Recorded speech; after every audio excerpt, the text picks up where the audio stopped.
Giyera raw ang sagot ng Chinese President kay Pangulong Duterte sakali ipilit ng Pilipinas ang pag-angkin sa ilang teritoryo sa West Philippine Sea. Inihayag ito ng Pangulo ngayong isinagawa ang consultative meeting ng Pilipinas sa China sa isyu ng agawan ng teritoryo. Saksi si Katrina Son.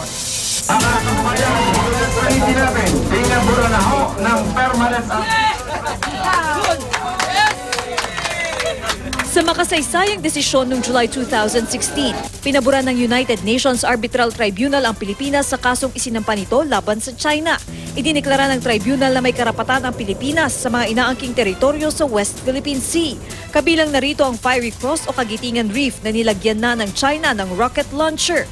Sa isang convention sa Davao City ngayong araw, inihayag ng Pangulo ang babala ng Chinese President kung ipipilit ng Pilipinas ang pag-angkin nito sa West Philippine Sea. We do not want to quarrel with you, China.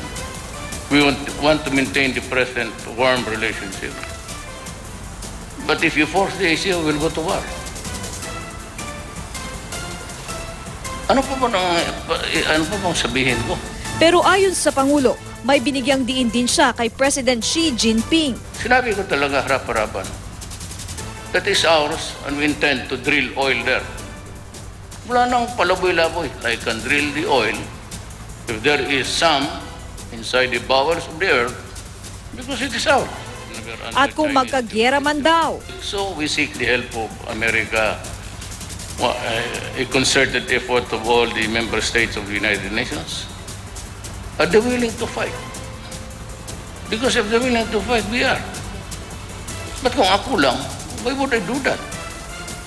It will result in a massacre and it will just destroy everything. Sa gitna ng pahayag ng Pangulo, gumugulong na ang bilateral consultation mechanism sa China. Sa joint statement, sinabing diretsahan pero maayos na nakapagpalitan ng opinyon ng dalawang bansa tungkol sa usapin sa South China Sea.